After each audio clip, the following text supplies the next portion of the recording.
नमस्कार, स्वागत है आपका सीएनबीसी आवाज और मोतीलाल ओसवाल स्टूडियोज में। मैं हूं मनीषा गुप्ता। कमोडिटी राउंडअप में आज हम यहां पर बात करेंगे सोने चांदी की, जहां पर जोरदार तेजी देखने को मिली है। अगर इस साल की बात की जाए तो सोने ने करीब 44% और चांदी ने आपको 53% के गेंस लिखा के दिए हैं। आगे किस तरह की चाल रह सकती है, इस पर करेंगे चर्चा। साथ ही साथ यहाँ पर बात करेंगे खाने के तेलों की, जहां पर भावों में तेजी है लेकिन डिमांड में नहीं। क्या है डिटेल्स, ये भी बताएंगे आपको। इन सब पर बात करने के लिए हमारे साथ हैं एक्वायरा के CEO Kartiken Vishnu, All India Gem and Jewellery Domestic Council के वाइस चेयरमैन अविनाश गुप्ता। साथ ही साथ जुड़ेंगे मोतीलाल ओसवाल के सीनियर वीपी नवनीत दमानी, और ब्रेक के बाद हमारे साथ होंगे आईवीपीए के प्रेसिडेंट सुधाकर देसाई। लेकिन सबसे पहले यहाँ पर सोने चांदी पर देख लेते हैं। नवनीत, जिस तरह की तेजी यहाँ पर लगातार बनती हुई नजर आई है, आज ऑफ कोर्स हल्का सा पॉज है, हल्की सी मुनाफा वसूली भी है। आई डोंट थिंक इसको मुनाफा वसूली कह सकते हैं, लेकिन यहाँ से गोल्ड एंड सिल्वर के प्राइसेस आप आगे जाता हुआ कैसे देखते हैं? मनीषा जी, सोने पे सुहागा सही में किया जा सकता है, बिकॉज नॉन स्टॉप 15 दिन में 15% का रनअप हमने दोनों ही कमोडिटीज में आते हुए देखा है। एंड इंटरनेशनली के साथ साथ डोमेस्टिक लेवल में जो आईएनआर का डेप्रिसिएशन है वो भी इसी चीज को काफी हद तक एक इम्पोर्टेंस दे रहा है। मुझे लग रहा है कि कहीं ना कहीं थोड़े फैक्टर्स हम मिस कर गए, जिसकी वजह से ये रैली हम पूरी तरह से गोल्ड में नहीं कैपिटलाइज कर पाए। बट नेवरदलेस ये जो मोमेंटम है अभी भी ऐसा लग रहा है कि रुकने वाला, थमने वाला नहीं है। 3800 3820 तक के स्तर हम आने वाले दिनों में देख पाएंगे। कॉशियसली ट्रेड करना पड़ेगा अब जिसको भी यहाँ पर ट्रेड लेना है। तो मेरे हिसाब से रिटेल निवेश तो थोड़े दूर रह सकते हैं। बट अगर किसी मीडियम टर्म की अवधि में अगर किसी को बाय करके रखना है तो बाय एंड डिप की स्ट्रेटेजी अभी भी गोल्ड में रखी जा सकती है। सिल्वर में we been bullish for some time now, and मुझे लगता है कि 1.5 लाख तक के स्तर जो हम क्रिसमस के आसपास एक्सपेक्ट कर रहे थे, लग रहा है दिवाली के आसपास ही आ जाएंगे। मोमेंटम काफी स्ट्रांग है और लगभग 11 साल के बाद जो ब्रेकआउट हुआ है $42 के ऊपर, वो प्राइसेस को करीब $47 तक वो इसी मोमेंटम में, और उसके बाद कुछ पॉज के बाद में लगभग $50 तक ले जाएगा। तो ओवरऑल बाय ऑन डिप्स का स्ट्रेटेजी सिल्वर में भी रखना चाहिए, और अगले 1-2 दिनों में मुझे लगता है कि हल्की फुल्की गिरावट आ सकती है, प्रॉफिट टेकिंग हो सकती है। But those are all opportunity जहां पे आप बाय करके वापस फ्रेश पोजीशन एक्यूमुलेट कर सकते हैं। नवनीत, इस धनतेरस पे मैं क्या लूं? Hello, I miss the question. Navneet, इस धनतेरस पर मैं क्या लूं? इस धनतेरस पे आप चांदी लीजिए, कंफर्ट वहां पर है। यहाँ पर पे भी मुझे लगता है कि 1.5 लाख के बाद नया लेवल जो चांदी में उभर के आएगा वो 1,70,000 तक के स्तर पे भी चांदी को ले जाएगा, यानी करीब 55 $55 तक भी इंटरनेशनल में जा सकता है चांदी। तो ओवरऑल यहाँ से डायरेक्शन वाइज भी तेजी है, फंडामेंटली भी बहुत स्ट्रॉन्ग सपोर्ट है। और मुझे लगता है कि मनी मेकिंग पर्सपेक्टिव से करीब अभी करंट लेवल मौजूदा भाव से भी 10 से 15% की अपॉर्चुनिटी आपके सामने है। ओवरऑल पूरा का पूरा चांदी ले लूं या थोड़ा सा गोल्ड भी लूं इस धनतेरस पे, Navneet? Well, as a lady you should be invested in gold, and मुझे लगता है कि gold should be part of your portfolio. But at current juncture जो 5% गोल्ड और 2.5% चांदी हुआ करता था लोगों के पोर्टफोलियो में, उसका रिवर्स कर देना चाहिए। और may be gold could be minimal and चांदी कैन बी थोड़ा सा प्रोपोर्शन में ज्यादा आप ले सकते हैं। ऑलराइट, तो ये नवनीत मुझे सलाह दे रहे हैं कि अगर इस धनतेरस मुझे सोना चांदी लेना है तो चांदी ज्यादा लेनी है और सोना कम लेना है। चांदी double of what I buy in case of gold. तो ये यहाँ पर राय आती हुई इस धनतेरस पर जोरदार तेजी हमने सोने चांदी में आते हुए देखी है। हमारे साथ All India Gem and Jewellery Domestic Council के अविनाश गुप्ता हैं। अविनाश जी, क्लियरली नवनीत मुझे कह रहे हैं चांदी खरीदने के लिए, आपका क्या सेंस है? मार्केट मूड इस वक्त कैसा है? Manisha ji, I completely agree with Navneet. Silver और चांदी के रेशियो के बीच में अगर से मैं इन्वेस्टमेंट के एंगल से देखता हूं तो definitely that strategy should be there. चांदी ज्यादा लेनी चाहिए और सोना कम लेना चाहिए as an investment.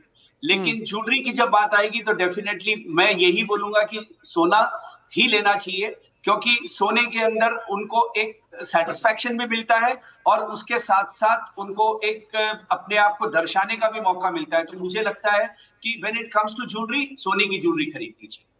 Right, Avinash जी, जिस तरह से प्राइस मूवमेंट हमने यहाँ पर आता हुआ देखी है, क्लियरली लोग खरीद रहे हैं, और जैसे आपने कहा ज्वेलरी भी इन्वेस्टमेंट पे तौर पर ले रहे हैं। चांदी की ऑफकोर्स बाइंग जोरदार है। सोना अगर हम 700-800 टन इंपोर्ट करते हैं, चांदी हम 5,000-6,000 टन इंपोर्ट करते हैं। That is the kind of consumption जो हम भारतीय बाजारों में यहाँ पर आता हुआ देख रहे हैं। जो इनिशियल कंसर्न्स थी अविनाश जी कि पता नहीं लोग खरीदेंगे या नहीं, वो अब कम होती हुई नजर आई हैं, फुटफॉल बेहतर है। डेफिनेटली मनीषा जी, क्योंकि क्या होता है कि हमारा जो कंज्यूमर है वो बहुत स्मार्ट है, और जब वो देखता है कि मेरे को मेरी सेटिस्फैक्शन भी मिल रही है ज्वेलरी खरीदने से और मेरा इन्वेस्टमेंट भी बढ़ रहा है, तो definitely they will not hesitate to buy and they are moving away from other assets and coming to jewelry. That is a very good sign for us. और उसके साथ साथ GJC has started Lucky Lakshmi also, तो उसका भी benefit jewellers को मिल रहा है and consumers are enjoying that also. तो मुझे लग रहा है कि फुटफॉल हैज इंक्रीज्ड और ये दिवाली बहुत अच्छी जाने वाली है ज्वेलरी के लिए. मैं इसका बहुत ही अच्छे से समझता हूं कि इस बार की दिवाली ज्वेलर के लिए बहुत अच्छी होने वाली है. जिस तरह की स्कीम्स एंड ऑफर्स हमने आते हुए देखी हैं अविनाश जी, तो सबसे पहले मेरा ध्यान गया वो मेकिंग चार्जेस पर ही है, एंड दैट इज वो हमेशा की बात है. यहाँ पर आपने कहा लकी लक्ष्मी भी आपके लिए यहाँ पर काफ़ी बेहतरीन कर रहा है. हमने देखा है कि काफ़ी सारे लॉटरी सिस्टम्स और वो कूपन बाइंग और सब ने कुछ ना कुछ यहाँ पर चलाया हुआ है. लेकिन आप कहेंगे hero of this all game शायद डिजाइनिंग रहेगा. डेफिनेटली ज्वेलरी के ऊपर जब बात आती है तो डिजाइनिंग के ऊपर आती है. और आज आप देखिए जैसे कंज्यूमर का पॉकेट साइज थोड़ा सा कमजोर हुआ है प्राइस के एंगल से, तो ज्वेलर्स ने अपने आप को अपग्रेड किया है 18 कैरेट के ऊपर. डायमंड स्टडेड ज्वेलरी में 14 कैरेट के अंदर और 9 कैरेट के अंदर जा रहे हैं. तो कंज्यूमर के पॉकेट को देखते हुए jeweller is upgrading themselves in design as well as their adaptability. New generation को नजदीक लाने के लिए कलर स्टोन के साथ में बहुत खेल खेला जा रहा है. तो मुझे लग रहा है कि jeweler is very much in the game of purchasing of jewelry for the consumer. Absolutely.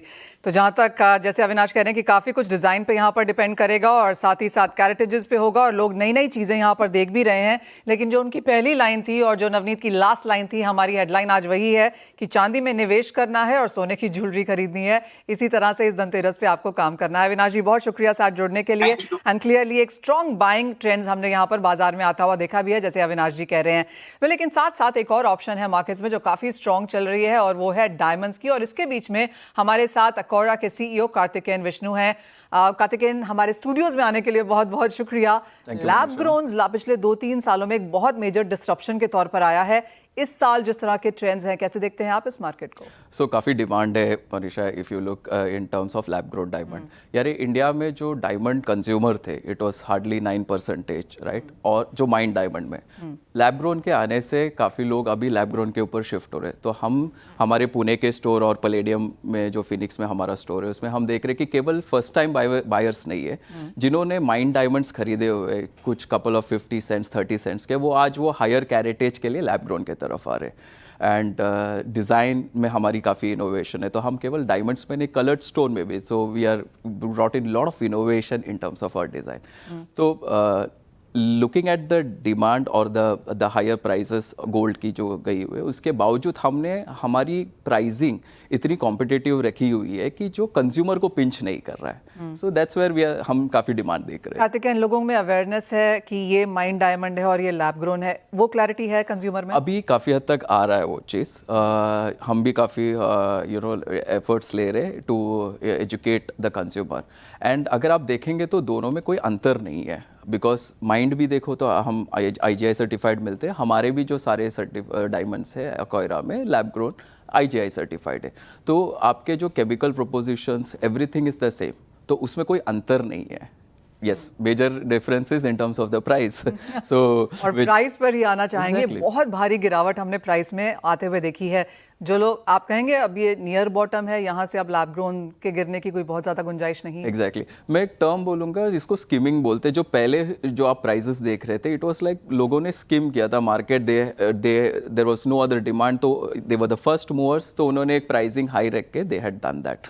But eventually जैसे इसका मोर एंड मोर पेनिट्रेशन होने लगा तो consumer also started accepting it. And एक करेक्शन एंड स्टेबिलिटीज जो है अभी हम देख रहे हैं मार्केट में. तो इसके नीचे डेफिनेटली गिरने की संभावना नहीं है. नाउ अभी जो है it is more of innovation. In fact अभी ये चीज़ हो रहा है मनीषा, आई वुड से कि apart from jewellery lab grown का एक एडवांटेज ये है, you can think of anything. आपको लैपटॉप के कवर पे या फ़ोन के कवर पे you want a lab grown diamond, we can design that. हम वो कर रहे हैं. That is where it is. Karthikeyan, मुझे एक प्राइस डिफरेंशियल यहाँ पर दीजिए. अगर 1 carat mined diamond vis-a-vis 1 carat lab grown, क्या प्राइसेस है आज की डेट में? तो आज अगर आप 1 कैरेट माइंड डायमंड लेने जाओगे it will cost you anywhere between 3 to 4 lakh rupees.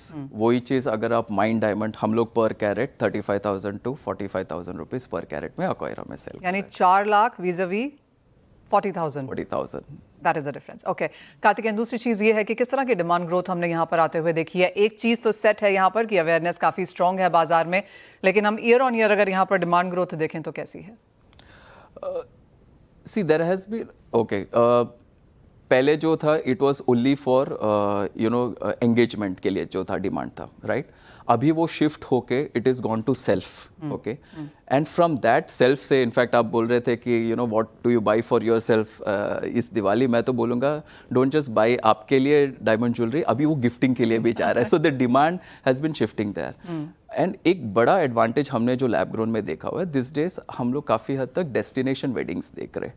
तो आप माइंड ज्वेलरी इंटरनेशनल डेस्टिनेशंस में लेके जाके there has always been people are sceptical, वो चीज़ आज लैब ग्रोन डायमंड में नहीं है। तो in fact we have a wedding family which is come and उन्होंने पूरे लैब ग्रोन हमारे से लिए हुए and they have a destination wedding which is in Spain and they are happily उसको लेके जा रहे हैं। Plus in fact one more advantage Manisha हमारे साथ अकोयरा से खरीदने में ये है कि हमारे सारे ज्वेलरी इंश्योर्ड है, be it in Indian soil और ओवरसीज, तो वो एक सबसे बड़ा एडवांटेज है। So the demand has increase from self consumption to gifting.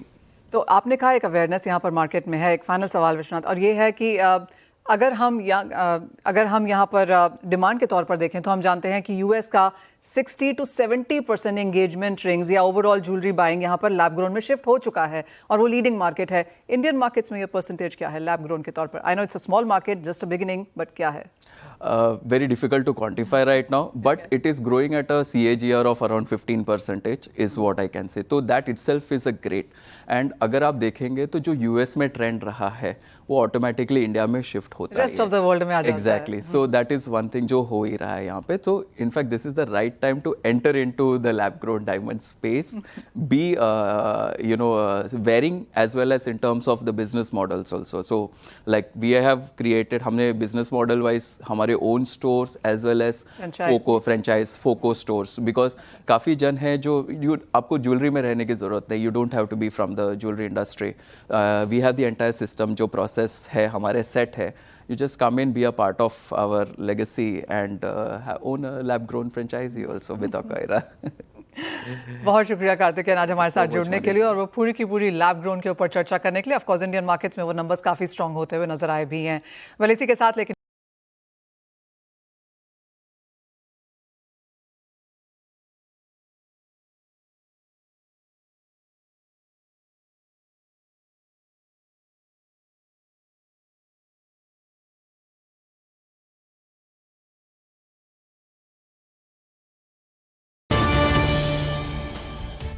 हमारे साथ अब IVPA के प्रेसिडेंट सुधाकर देसाई हैं। सुधाकर जी नमस्कार, शुक्रिया साथ जुड़ने के लिए। सबसे पहले यहाँ पर प्राइसेस पे आते हैं, क्योंकि एक तरफ यहाँ पर हमने देखा है कि भारत का इंपोर्ट रिक्वायरमेंट 60% है, इंपोर्ट सस्ता है, MSP लगातार बढ़ रहा है, इंडिया में प्राइसेस MSP के नीचे हैं, और साथ ही साथ हम बात करते हैं यहाँ पर सेल्फ सफिशिएंसी की। कैसे देखते हैं आप ये सारे points?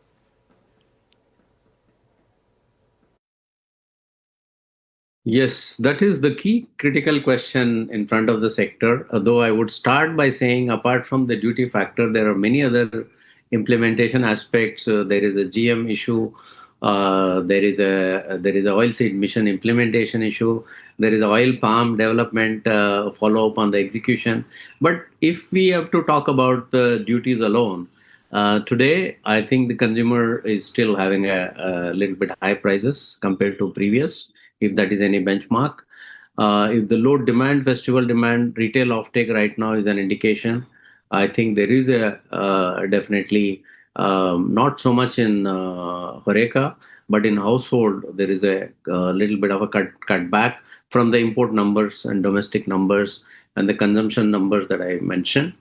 Rapeseed is much above MSP, as you know. It is operating already much above MSP. Hopefully, we should have a good rapeseed crop to make up. The plantings will be done in November, December. High prices of rapeseed should definitely attract more growth of rapeseed, at least I hope. Then the other major crops, the groundnut, and they're all having a static growth. When it comes to soybean, I think it is not an oil duty subject. It is a meal and DOC subject. That's the reason why the I mentioned about circularity of impact. So we have got a very good impetus in ethanol policy, which has actually made DDGS and rice DDGS, which is the byproduct of ethanol, cheap enough, which is competing with soy meal.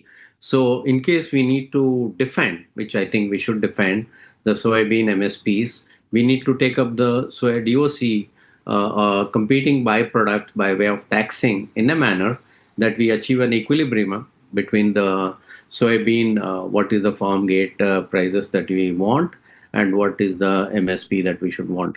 The acreage shift has happened actually.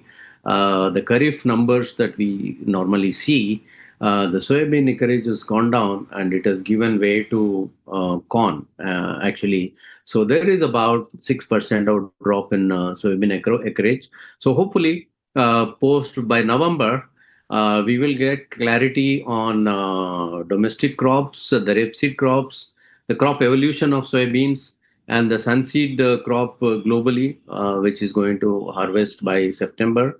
I think we will get more clarity actually by November, December. जी सुधाकर जी, साथ ही साथ अगर festival demand की बात की जाए तो जैसे आपने कहा कि होरेका की डिमांड ठीक ठाक है, लेकिन हाउस होल्ड की डिमांड में हमने एक गिरावट यहां पर आते हुए देखी है। फेस्टिवल डिमांड के समय में आप कहेंगे ये डिसअपॉइंटमेंट थोड़ी दूर होगी या फिर ये वीक नंबर्स के साथ ही हम काम करेंगे? I don't think.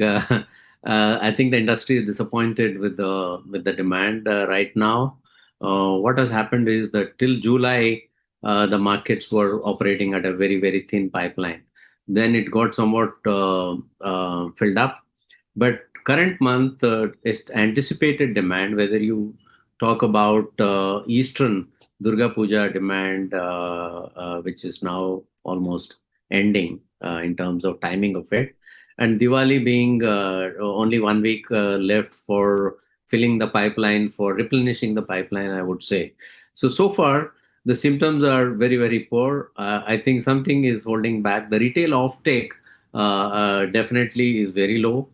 On the other side, the GST changes have nothing to do with much with edible oil, because the GST reduction has happened elsewhere in many commodities. I think the market is trying to adjust to those changes for another week or so.